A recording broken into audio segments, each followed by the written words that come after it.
ఎడారిలో సెలయేర్లు. ఏప్రిల్ 7. ఊరకుండుటయే వారి బలము. యెషయా గ్రంథం 30వ అధ్యాయము 7వ వచనం. స్వేచ్ఛానువాదం ఇంగ్లీష్ బైబిల్. దేవుణ్ణి నిజంగా తెలుసుకోవడానికి అంతరంగంలో నిశ్చలంగా ఉండడం అత్యవసరం. నేను దీన్ని మొదటిసారి నేర్చుకున్న సందర్భం నాకు గుర్తుంది. ఆ కాలంలో నా జీవితంలో అతి దుర్భరమైన పరిస్థితి తలెత్తింది. నాలోని అణువణువు ఆందోళనతో కంపించసాగింది. అత్యవసరంగా శక్తి సామర్థ్యాలన్నీ వెచ్చించి ఏదో ఒకటి చేయవలసిన పరిస్థితుల్లో కనీసం కాలు కదపడానికి కూడా శక్తి లేనట్టుగా అయిపోయింది. పరిష్కరించవలసిన వ్యక్తి ఏమో మెదలకుండా ఊరుకున్నాడు. ఇక నాలో రేగే బడబాగ్నికి నేను ఆహుతైపోతానేమో అన్నంత ప్రమాదం రాగా నా ఆత్మలోతుల్లో ఒక మెల్లని స్వరం ఇలా పలికింది, నేను దేవుడినని తెలుసుకొని ఊరికినే ఉండు. ఆ మాటల్లో ఎంత శక్తి ఉంది. నేను లోబడ్డాను. నా శరీరాన్ని నా ఆత్మను సముదాయించి నిశ్చలంగా స్థిరంగా పైకి చూస్తూ కనిపెట్టాను. అప్పుడు నాకు అర్థమైంది, అంత అత్యవసర పరిస్థితిలో నా నిస్సహాయతలో దాన్ని ఎదుర్కోవడానికి వచ్చింది నా దేవుడే అని. ఆయనలో సేదతీరాను.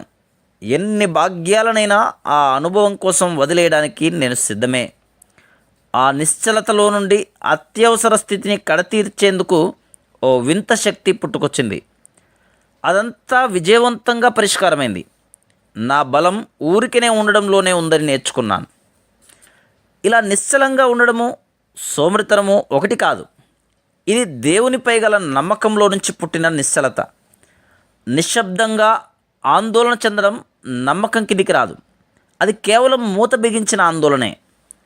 విలయతాండవమాడే గాలివానలో కాదు, నాలుకలు చాపే అగ్నిలో, భూకంపంలో కాదు. భయాలు తొలగేది నా నిశ్శబ్దంలోనే. చల్లని మెల్లని స్వరం వినవచ్చేది మౌనంలోనే. దేవుని కొండపై ఓ హృదయమా మౌనంగా ఉండుమా. భయాలు మెండుగా, అవసరాలు దండిగా ఉండగా, వాంఛలు విన్నపాలు వెలుగు నోచుకోక ఉండగా, అండయైన దేవుని నిండు మాటలు ఆలకించుమా. దొరికేను విశ్రాంతి ఆత్మ నిశ్శబ్దంలో.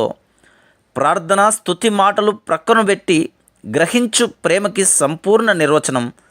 దేవుని చెప్పు చేతిలో నీ ఆత్మను పెట్టి బహుమతి కోసం పాటుపడే ఆటగాడిలా కాక, చిత్తశక్తితో స్వర్గంలోకి చొచ్చుకు వెళ్ళక, పనివానిలా తండ్రి ఒడిలో పవలించు.